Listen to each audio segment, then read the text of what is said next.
purpúrico, este es una enfermedad en la que en general van a aparecer lesiones como se muestra en la imagen, ¿no? Son lesiones eritematosas, rojas, color violáceas. Para nosotros siempre va a ser un reto saber cuál es la causa de este tipo de lesiones. A veces los papás vienen porque el niño tiene la pierna morada. Le preguntamos bien, es una equimosis por un golpe, una contusión que ha podido tener el niño.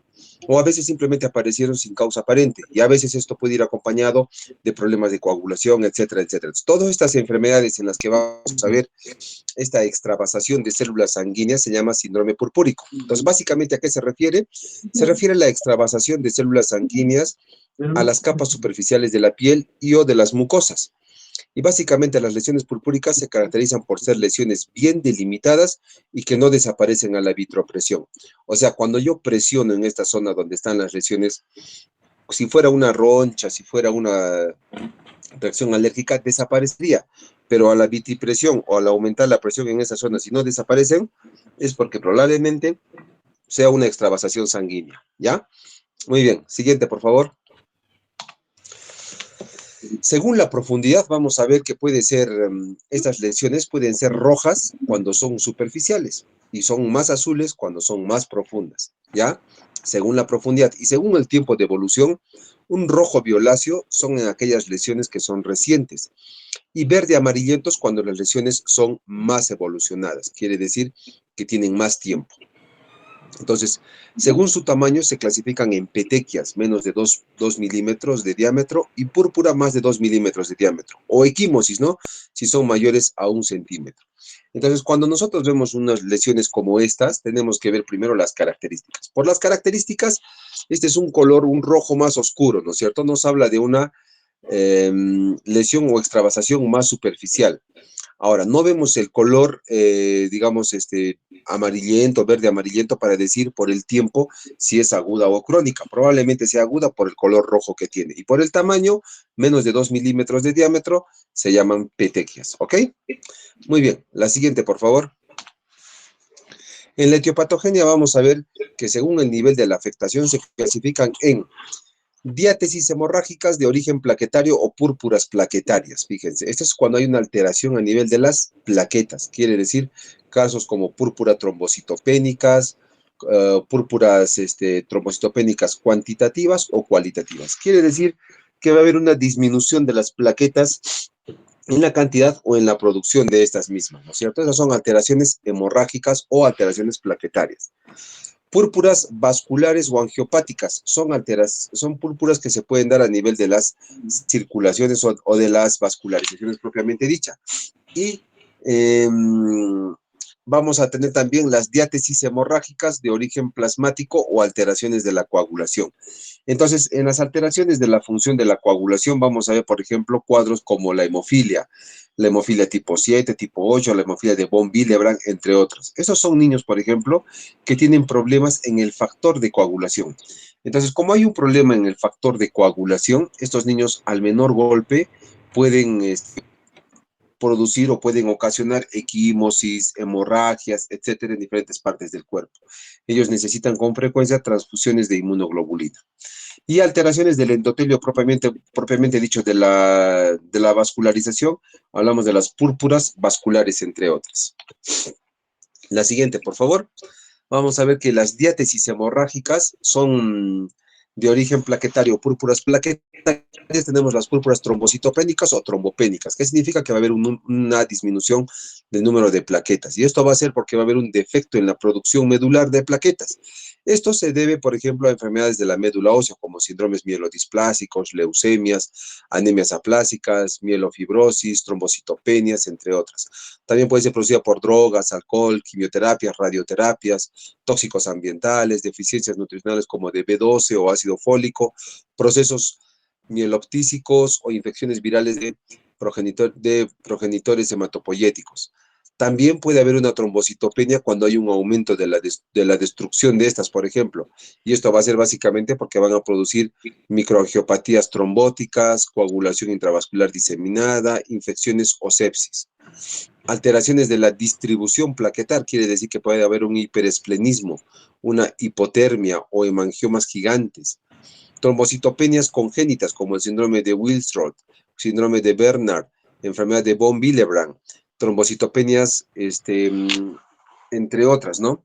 Entonces, fíjense que las trombocitopenias en general, o sea, esas que te producen disminución de las plaquetas, pueden ser por diferentes causas, ¿no? Puede ser de causa medular. Estas son las que producen las leucemias, las que producen por destrucción, como las microangiopatías o coagulopatías. Incluso, fíjense, pacientes sépticos empiezan a tener coagulación intravascular diseminada, alteraciones en el factor de coagulación y, por ende, estados de sepsis o infecciones graves, alteraciones de la distribución plaquetar, entre otros, ¿ok? Esa es una trombocitopenia que no es inmune, quiere significar que tiene diferente causa, causa medular, causa destructiva, probablemente orgánica, entre otras. En cambio, la trombocitopenia inmune, o sea, la que el propio cuerpo es el que produce la disminución de las plaquetas, puede ser una púrpura trombocitopénica inmune o PTI conocida, ¿no? La más conocida, púrpura trombocitopénica idiopática o inmune. Púrpura neonatal isoinmune, enfermedades autoinmunes como lupus eritematoso, síndrome antifosfolipídico, síndrome de Evans, enfermedad inflamatoria intestinal, trombocitopenias inducidas por fármacos, como por ejemplo antibióticos como la vancomicina, el cotrimoxazol, la quinina, el ácido valproico, la heparina, entre otros. Infecciones por virus del VIH, virus de la hepatitis C, el Helicobacter pylori, inmunodeficiencias variables comunes, púrpuras posttransfusionales, síndromes linfoproliferativos, trombocitopenias aloinmunes y trombocitopenias post-trasplante de órgano, entre otros, ¿no es cierto? Entonces, fíjense que esos son los tipos de púrpuras inmunes o trombocitopenias inmunes. Luego tenemos las púrpuras trombopáticas o plaquetarias, ¿no? Pueden ser congénitas, como por ejemplo la tromboastenia de Galtman, o adquiridas como una insuficiencia renal crónica, una enfermedad hepática, entre otras. También tenemos púrpuras vasculares o angiopáticas, básicamente hereditarias, y las adquiridas. Las hereditarias, como por ejemplo las arañas no vasculares o telangiectasias hemorrágicas hereditarias o enfermedad de Osler-Weber. El síndrome de Ehlers-Danlos, que también tiene que ver un problema con la colagenopatía, el síndrome de Marfan, entre otras. Estas son enfermedades hereditarias que pueden conllevar a síndromes purpúricos o púrpuras vasculares. En las adquiridas tenemos la púrpura inmunológicas, púrpura de Hennon-Schonleigh, púrpuras traumáticas por maltrato, por ejemplo, púrpuras infecciosas, escorbuto, y púrpuras medicamentosas como por atropina, barbitúricos, entre otros. Muy bien, siguiente.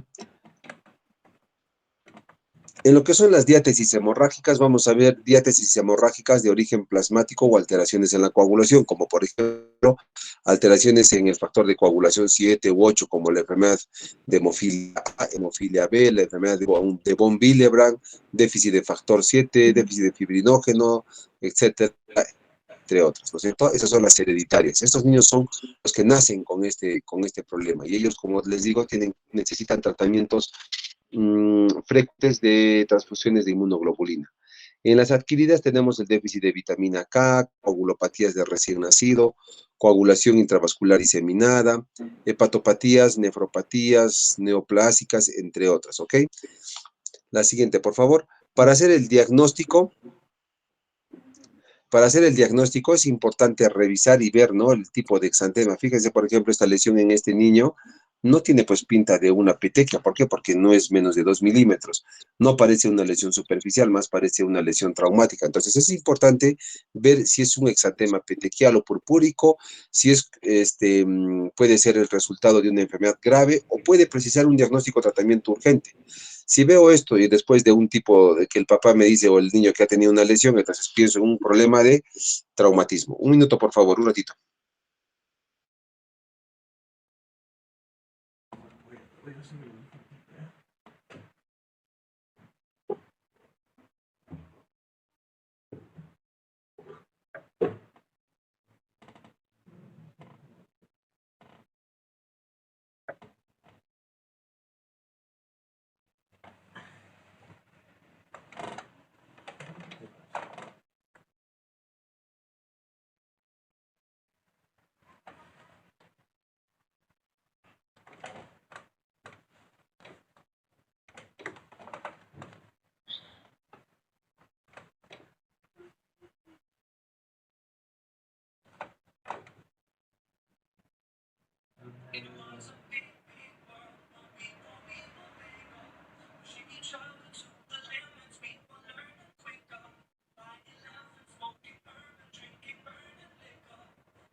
Me ayuda. ¿Estás bien? Mucho.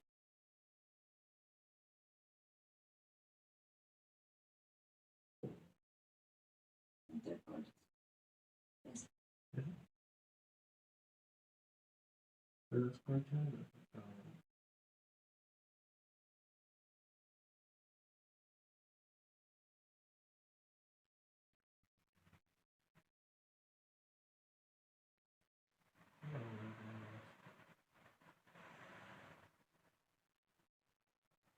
Y se la pinta solo.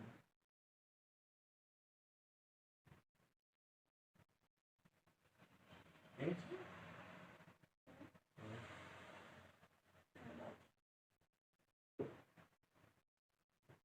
¿Eso? Ay, no. Eso. Es que no es negro, ¿no? Es que pone el cuello. Yo más chévere le digo.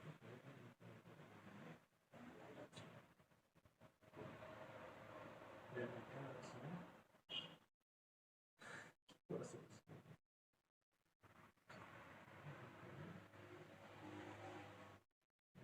Yo la cara.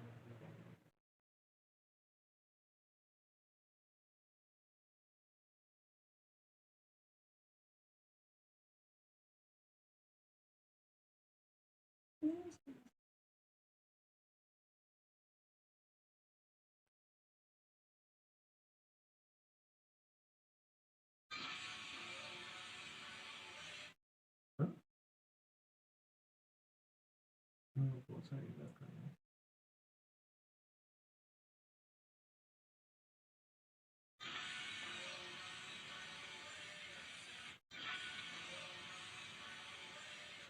Es eso.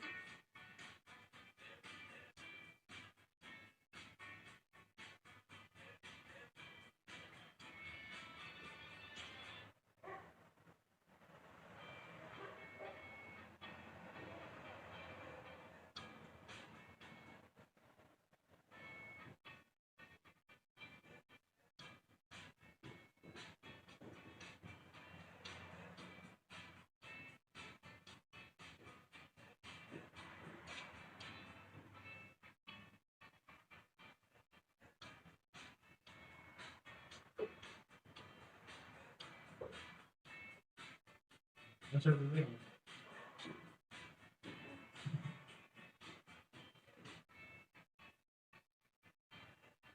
¿Qué es lo que quiere? ¿No? ¿Dónde está?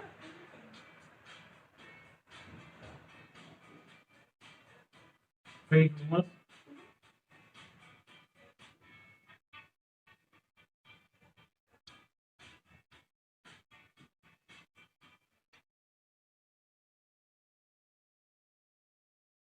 Bueno,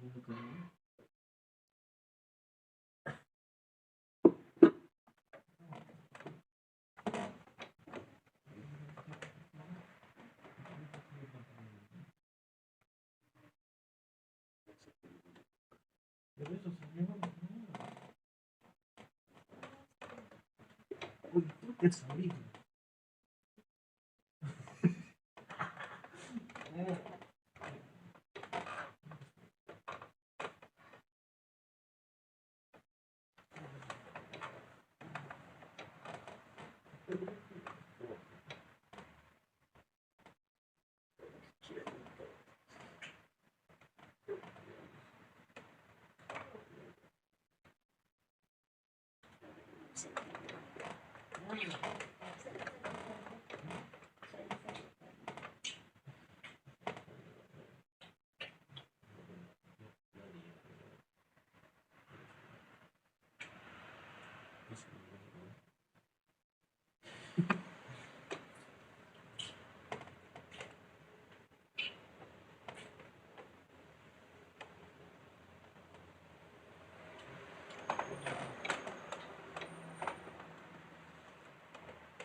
Pues,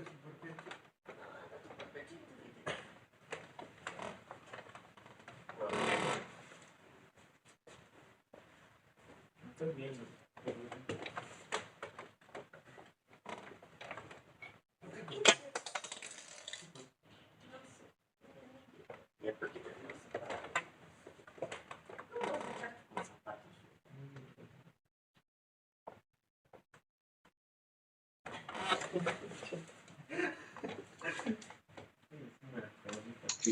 Muy bien, entonces, como les decía, para el diagnóstico, para nosotros siempre es importante hacer un diagnóstico preciso, por eso es importante la historia clínica, ¿no?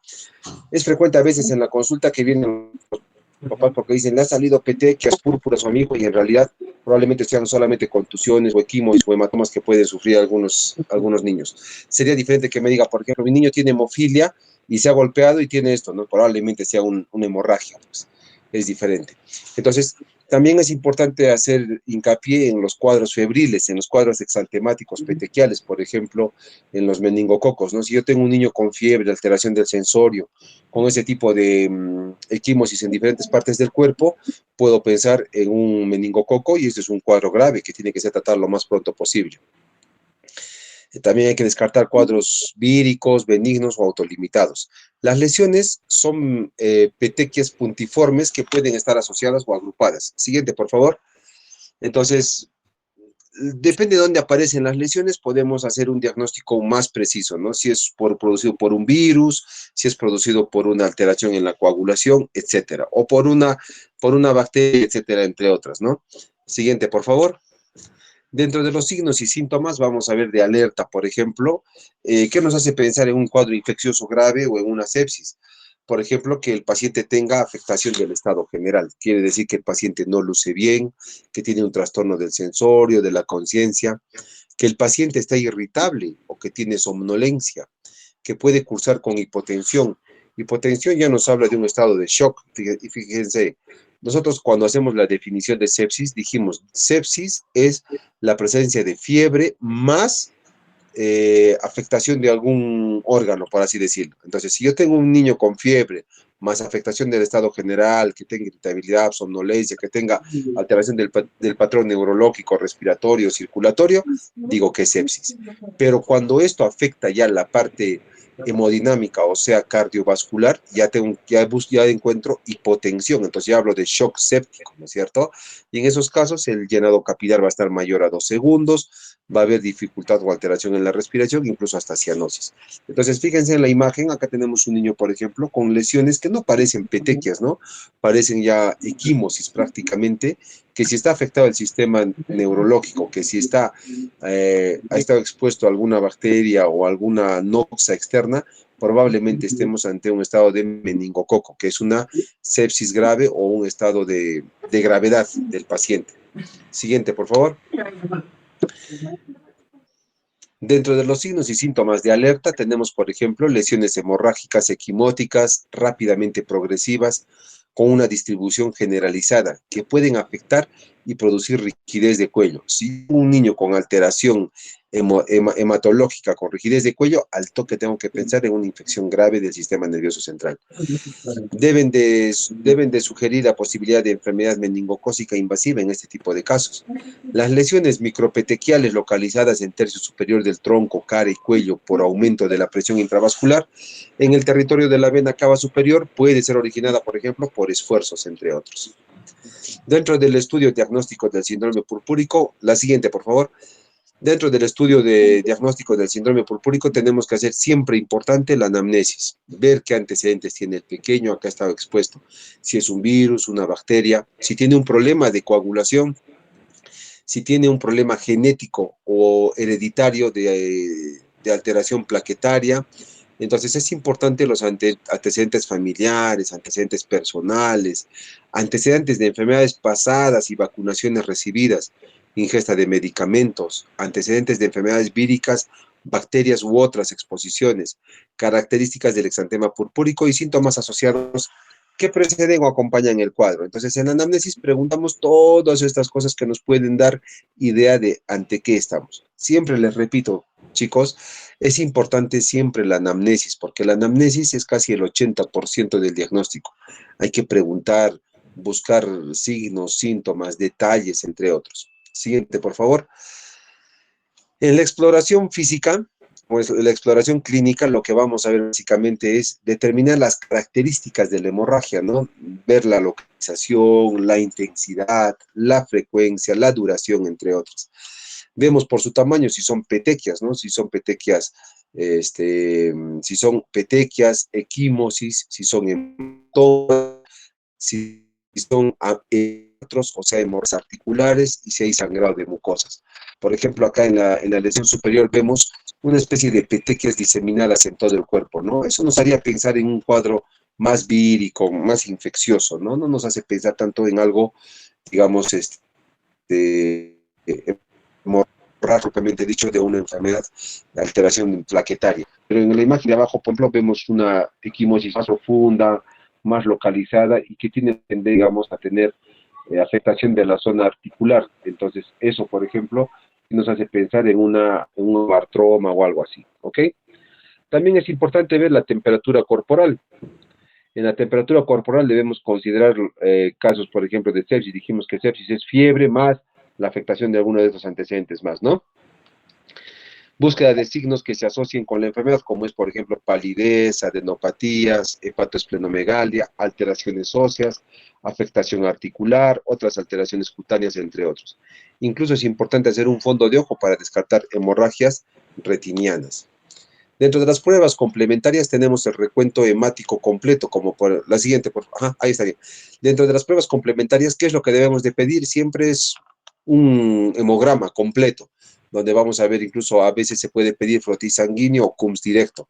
Acá lo que tenemos que ver es el recuento de plaquetas, si estamos ante una trombocitosis o una trombocitopenia.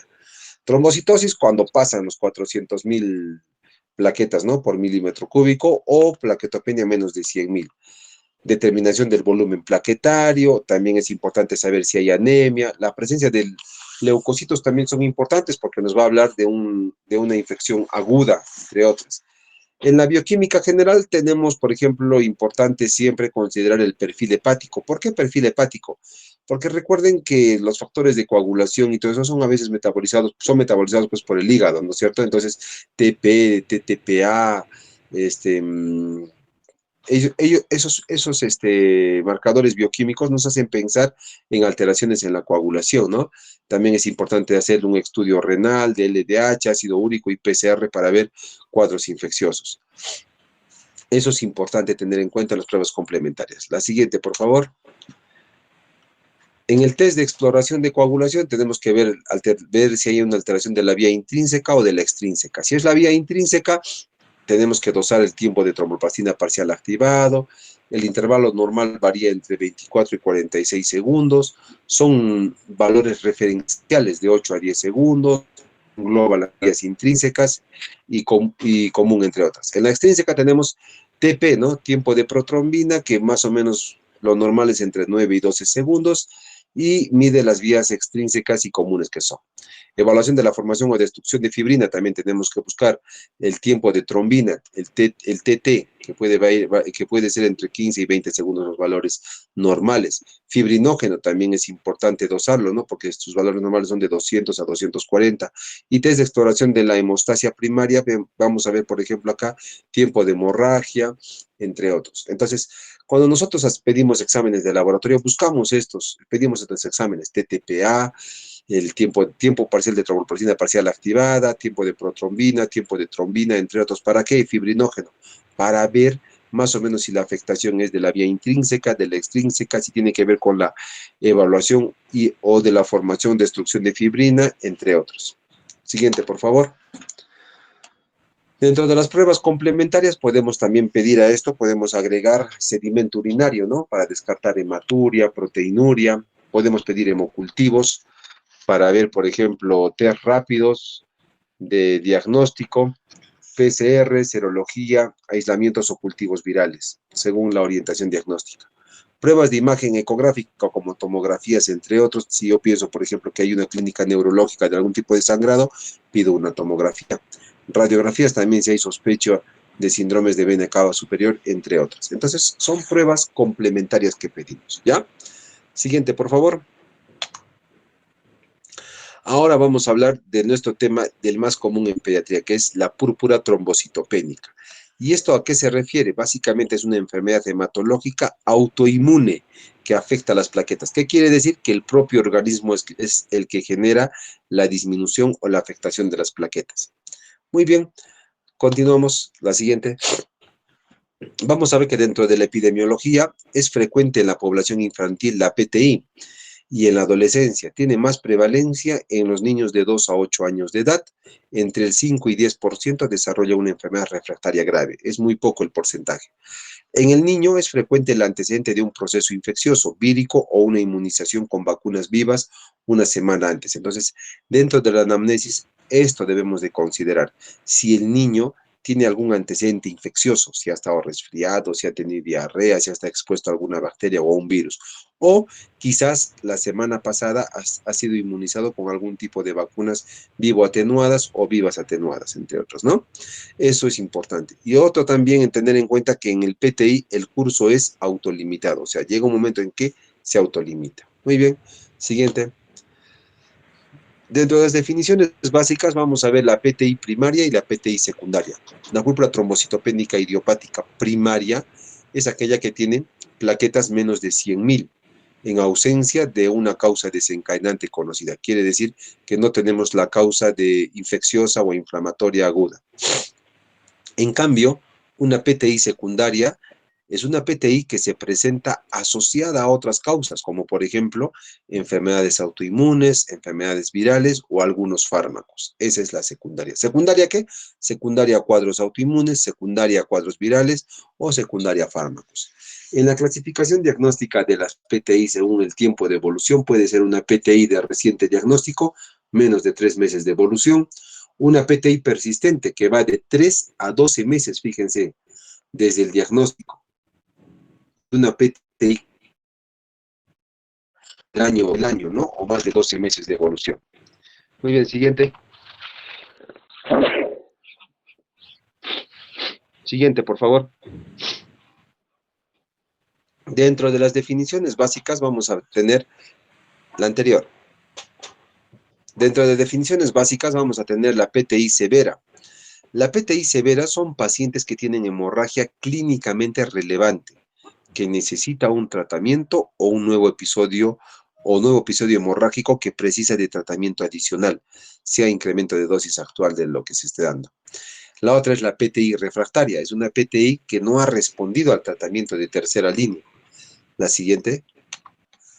En la fisiopatología vamos a ver que básicamente la púrpura trombocitopénica idiopática o inmune, autoinmune, es un trastorno autoinmune adquirido, producido por una desregulación de la inmunidad celular y humoral de causa no aclarada. La patogenia se basa en una destrucción acelerada y una producción inadecuada de plaquetas, ¿no? Y esto mediada por autoanticuerpos y linfocitos T citotóxicos. Es probable que afecte factores genéticos como ambientales involucrados. En el 50-60% de los casos de las PTI existe el antecedente de enfermedad viral que se ha desarrollado 1 o 4 semanas antes de que se produzcan los anticuerpos. Muy bien, la siguiente. En las manifestaciones clínicas tenemos que los signos y los síntomas son variables, siendo el principal problema el riesgo es el aumento de la hemorragia. Como les decía en esta imagen, por ejemplo, una petequia es cuando es una lesión equimótica de menos de 2 milímetros de diámetro. Una púrpura es cuando una lesión un poco más grande. Ambas no desaparecen a la presión o a la vitropresión, se llama. Entonces eso nos habla de una extravasación sanguínea. En las PTIs tenemos que por lo general las leves son autolimitadas, 30% tienen un curso prolongado y 5 a 10% se cronifican.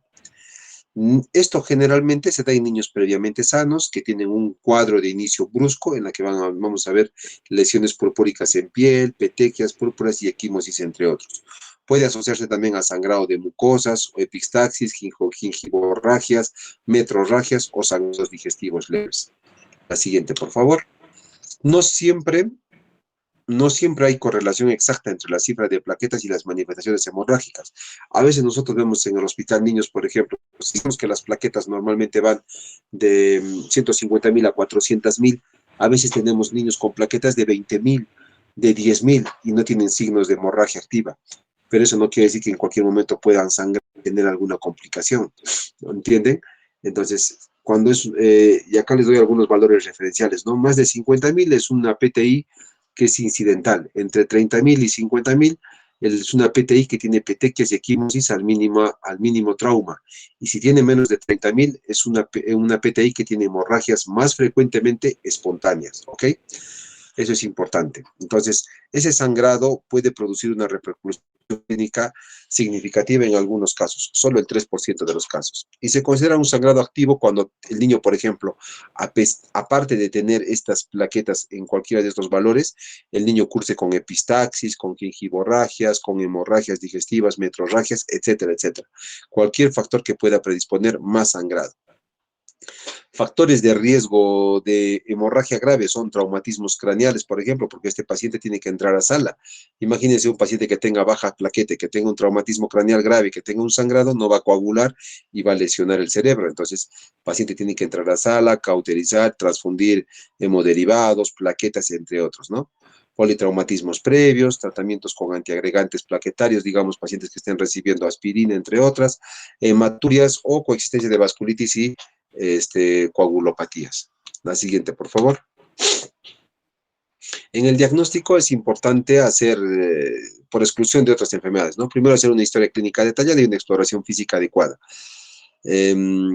Siempre es importante constatar las lesiones purpúricas, revisar al paciente, ver, no nos quedemos conformes con que nos dice la mamá, le ha salido unas equimosis o unas manchitas moradas, tienes que revisar, ver, cuantificar cuántas son, las características de las lesiones, el diámetro de las lesiones, si desaparecen o no desaparecen. También es importante ver al examen clínico la presencia de adenopatías, hepatoesplenomegalia, que sugieren otro tipo de diagnósticos, como por ejemplo leucemias. Niños con leucemia pueden tener todo lo antes descrito, pero se agrega hepatoesplenomegalia, entre otros. Hemograma completo para ver todo el estudio de todos los grupos celulares. Estudios básicos recomendados ante la sospecha de PTI. Tenemos estudio básico inicial como hemograma con reticulocitos, frotis sanguíneos, grupos RH y CUMS directos, entre otros, ¿no? Proteinogramas, coagulación, serología, entre otros. La siguiente, por favor. La PTI cursa sin alteraciones cuantitativas o cualitativas en los eritrocitos o leucocitos. En general, cuando nosotros tenemos niños con PTI, los leucocitos no están alterados. O sea, no están alterados tampoco los eritrocitos. En este caso, la afectación básicamente va a ser sobre las plaquetas. Y en las plaquetas va a haber, ¿no? Si puede ser un problema de producción de plaquetas o plaquetas que se destruyen periféricamente. Si hay un problema en la producción de plaquetas, lo que tengo que pensar es en anemia aplásica, leucemias o síndromes mielodisplásicos. Si veo que las plaquetas se destruyen periféricamente, puedo pensar en un PTI o en una coagulación intravascular diseminada, entre otros. Y se hacen todos estos tipos de estudios, perfil tiroideo, poblaciones linfocitarias, anticuerpos antifosfolipídicos, anticuerpos antinucleares, entre otras, ¿ya? Muy bien, la siguiente. En el tratamiento es importante ver en qué casos hospitalizamos al paciente. Hospitalizamos cuando el paciente tiene signos de PTI más hemorragia de mucosas o sangrado activo, que tenga factores de riesgo asociados hemorrágicos, como por ejemplo que tenga hemofilia, entre otras enfermedades, que tenga un recuento plaquetar que sea menos o inferior a 20.000, porque hay riesgo de sangrado inminente. Necesidad de tratamiento con inmunoglobulina A también debe ser hospitalizado. El objetivo del tratamiento es prevenir las hemorragias graves y conseguir una adecuada calidad de vida con una mínima toxicidad asociada a la terapia. Acá les presento una tabla 4 donde vamos a ver grados de severidad de sangrado y conducta a seguir en los niños con PTI. ¿Qué pasa cuando el sangrado es de grado, por ejemplo, tipo 1? Un sangrado menor, cuando hay pocas petequias, cuando hay equimosis pequeñas o sangrados escasos. ¿Qué hacemos? Observamos. En un grado 2, cuando el sangrado es leve, hay muchas petequias, cuando hay más de 100 petequias o más de 5 equimosis grandes, con más de 3 centímetros de diámetro, sin signos de sangrado, también observamos o damos tratamiento en algunos niños seleccionados. Pero en un grado 3, por ejemplo, si tenemos un niño con un sangrado moderado, una hemorragia activa, afectación del estilo de vida, tenemos que darle tratamiento para lograr que llegue al grado 1 o al grado 2. Y si es un grado 4, cuando hay hemorragias en mucosa o sospecha de hemorragia interna, sí o sí tratamiento. Solo los 2 primeros grados entra observación, grado 3 o 4 debe requerir algún tipo de tratamiento. En el tratamiento de primera línea, si estamos hablando de que es una enfermedad autoinmune o inmunológica o propia del cuerpo, lo que vamos a hacer es dar corticoterapia, ¿no? Y para eso usamos la prednisona vía oral o metilprednisolona endovenoso en 3 dosis, a 4 miligramos por kilo por día, dosis máxima de 180 miligramos al día durante 4 días, o 2 miligramos por kilo durante 3 días y suspender. Es importante el tratamiento con corticoides. Eso es como un pulso de corticoide. ¿Para qué? Para deprimir un poco el sistema inmunológico y que el cuerpo no genere anticuerpos que puedan destruir las plaquetas. Las inmunoglobulinas también son importantes. Esta se puede dar en dosis de 0,8 a 1 gramo por kilo, una sola dosis. En general, inducen un ascenso más rápido del recuento de plaquetas, son hemoderivados y su administración no está exenta de efectos adversos como náuseas, vómitos, cefalea, anafilaxia, entre otros. Entonces, en el tratamiento, corticoides o inmunoglobulina. Siguiente, por favor. En el tratamiento de segunda y tercera línea, tenemos, por ejemplo, en las de segunda línea, usar corticoides como dexametasona a una dosis un poco más alta en pacientes que recaen o que no responden adecuadamente al tratamiento de primera línea, que le damos dexametasona, o bolos de glucocorticoides como metilprednisolona, más o menos por 3 días por vía endovenosa, o inmunoglobulina anti-D en una dosis única intravenosa.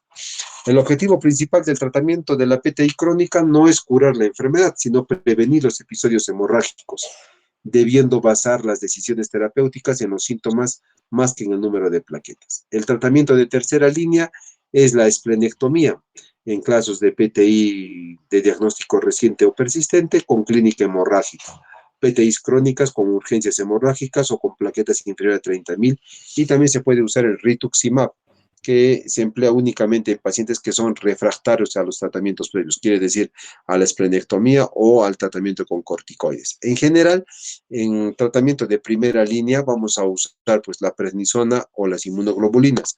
Si no responde, entonces la de segunda línea es dexametasona o bolos de glucocorticoides o inmunoglobulina anti-D, y el tratamiento de tercera línea ya es la esplenectomía o el rituximab, entre otros. Siguiente, por favor.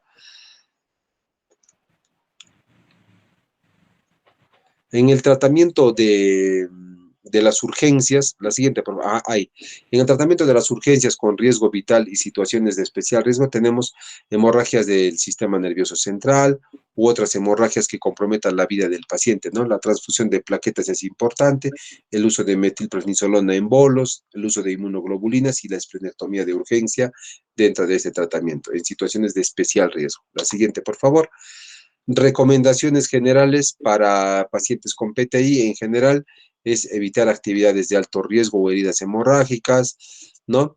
No tener contacto con utensilios, cuchillos cortantes, etcétera, por el riesgo de sangrado y que puedan esos no ser controlados adecuadamente, usar vestimenta protectora, entre otros, etcétera, ¿no? También en la medicación es evitar inyecciones intramusculares o fármacos que aumenten el riesgo de hemorragia, antiagregantes plaquetarios, anticoagulantes, antiinflamatorios. Higiene personal, utilizar un cepillo de dientes suave, porque fíjense que a veces niños que tienen problemas de coagulación graves, el solo hecho de lavarse la boca puede producir gingivorragias que puedan ser difíciles de tratar, ¿no? Evitar sedas dentales o los hilos dentales, consultar regularmente al dentista, usar una maniquilla eléctrica, dice, en lugar de una navaja o cuchillas de afeitarse, entre otros, ¿no?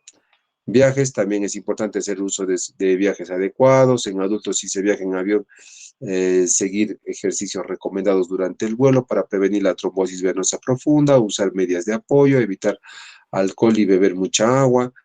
Los esplenectomizados, ¿no? Es importante la vacunación antineumocócica, penicilina oral diaria o amoxicilina hasta un mínimo de 2 años como tratamiento profiláctico. En la alimentación, evitar alcohol, alimentos que sean ricos en quinina o que puedan irritar la parte de la mucosa gástrica. Procedimientos dentales o quirúrgicos, también tener mucho cuidado. Siguiente, en lo que es evolución y seguimiento, es importante, el seguimiento debe individualizarse. En pacientes sin tratamiento activo se recomienda un hemograma cada 3 a 6 meses, programas de educación para que consulten en el caso de hemorragias, cirugías o procedimientos. Ese es el tratamiento de seguimiento, ¿ya? Muy bien, entonces, en general, el tratamiento de la púrpura trombocitopénica idiopática va a ser de acuerdo al tipo de paciente que estemos, ¿no? Y siempre se hacen controles periódicos, 3 a 6 meses, para ver perfil de coagulación, perfil sanguíneo, hemograma para ver básicamente las plaquetas.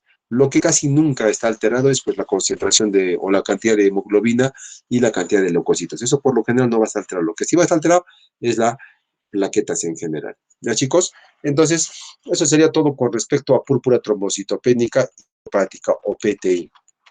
No se olviden que esta púrpura trombocitopénica en general, es una enfermedad hematológica autoinmune, que es más frecuente en los niños, y que el tratamiento básico va a ser de acuerdo a la severidad, ¿no? En los casos leves, corticoides tipo prednisona, inmunoglobulinas, ¿no? Responde el primera línea, segunda línea, DEXA, bolos de glucocorticoides e inmunoglobulina anti-D. Y si no, la de tercera línea, como es esplenectomía y rituximab. ¿Ya, chicos? Muy bien, eso sería todo con respecto al síndrome purpúrico y púrpura trombocitopénica idiopática. ¿Alguna pregunta? ¿Todo está claro? Todo claro, doctor. Sí, doctor. Ya, muy bien, chicos. Entonces, las diapositivas le dejo a Georgina para que las comparta. Nos vemos el día lunes. Cuídense. Hasta Hasta luego, luego, doctor. Gracias. Chao, chao. Gracias, doctor. Adiós. Chao. Gracias, doctor.